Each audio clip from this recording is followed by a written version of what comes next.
السلام علیکم ورحمۃ اللہ وبرکاتہ۔ صحیفہ حمام بن منبہ میں موجود حدیث نمبر 19 پیش خدمت ہے، جس کا عنوان ہے رسول کریم صلی اللہ علیہ وسلم کا شوق جہاد فی سبیل اللہ۔ قال رسول اللہ صلی اللہ علیہ وسلم والذی نفسی بیدہ لولا ان اشق على المؤمنین ما قعدت خلف سریہ تغزو فی سبیل اللہ ولكن لا اجد سعة فاحملهم ولا يجدون سعة فيتبعوني ولا تطيب انفسهم ان يقعدوا بعدي متفق علیہ۔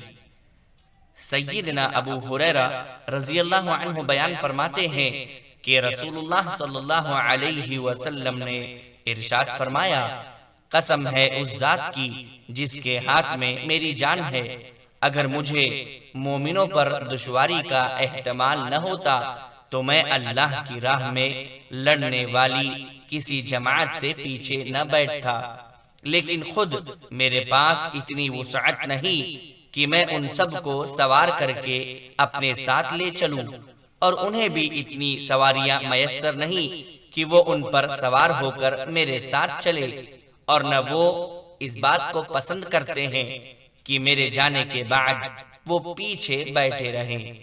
اس حدیث کو امام بخاری، مسلم اور دیگر محدثین رحمہم اللہ نے روایت کیا ہے۔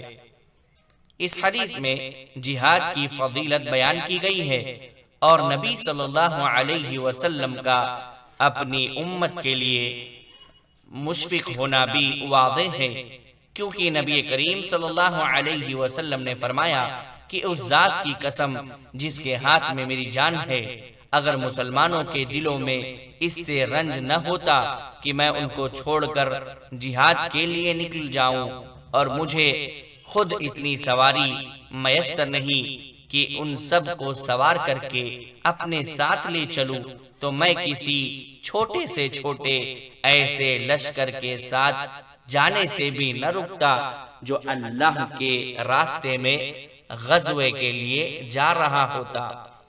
اس حدیث کی بعض روایات میں کچھ الفاظ زیادہ آئے ہیں۔ آپ صلی اللہ علیہ وسلم نے فرمایا، ولولا ان اشق على امتی ما قعدت خلف سریہ ولوددت انی اقتل فی سبیل اللہ ثم احیا ثم اقتل ثم احیا ثم اقتل، رواہ البخاری فی کتاب الایمان۔ یعنی اور اگر میں اس کام کو اپنی امت پر دشوار نہ سمجھتا تو لشکر کا ساتھ نہ چھوڑتا، اور میری خواہش ہے کہ میں اللہ کی راہ میں مارا جاؤں، پھر زندہ کیا جاؤں، پھر مارا جاؤں، پھر زندہ کیا جاؤں، اور پھر مارا جاؤں۔ اس حدیث پر امام بخاری رحمہ اللہ نے کتاب الایمان میں ایمان کی نشانیاں ذکر کرتے ہوئے باب قائم کیا ہے، باب الجہاد من الایمان، باب جہاد بھی ایمان کا جز ہے، اور اس کے تحت یہ حدیث لائے ہیں جس کا مطلب ہے کہ جہاد ایمان میں داخل ہے، چاہے جہاد مع نفس ہو یا جہاد بالکفر۔ مجاہد فی سبیل اللہ صرف وہی ہے جس کا خروج خالص اللہ کی رضا کے لیے ہو، اور رسول اللہ صلی اللہ علیہ وسلم پر ایمان ہو۔ ایسے مجاہد کو اگر شہادت کا درجہ مل گیا تو وہ سیدھا جنت میں داخل ہوا، حوروں کی گود میں پہنچا، اور حساب و کتاب سب سے مستثنا ہو گیا۔ وہ جنت کے پھل کھائے گا اور معلق کندیلوں میں بسیرا کرے گا، اور اگر وہ سلامتی کے ساتھ گھر واپس آ گیا تو وہ پورے ثواب کے ساتھ، اور ممکن ہے کہ مال غنیمت کے ساتھ بھی واپس ہوا ہو۔ شرح میں مذکور حدیث پاک میں حضرت صلی اللہ علیہ وسلم نے خود بھی شہادت کی تمنا فرمائی، جس سے آپ نے امت کو مرتبہ شہادت بتلانا چاہا، اور یہ بھی معلوم ہوا کہ شہادت کی آرزو کرنا اس نیت سے کہ اس سے شجر اسلام کی آبیاری ہوگی اور آخرت میں بلند درجات حاصل ہوں گے، یہ جائز بلکہ سنت ہے اور ضروری ہے۔ مذکورہ حدیث مبارکہ میں جہاد کو قیامت تک جاری رہنے کی خبر دی گئی ہے۔ ہاں، طریقہ کار حالات کے تحت بدلتا رہے گا۔ مسلمانوں نے جب سے جہاد و قتال کا راستہ چھوڑا ہے، اسی وقت سے وہ دنیا میں ذلیل و رسوا ہو گئے ہیں۔ آج امت مسلمہ پر ظلم و ستم کے پہاڑ ڈھائے جا رہے ہیں۔ شیطانی طاقتیں اسلام کی عمارت کو منہدم کرنے کی بھرپور کوشش کر رہی ہے۔ طاغوتی قوتیں ہر طرف سے مسلمانوں کا گھیرا تنگ کر رہی ہے۔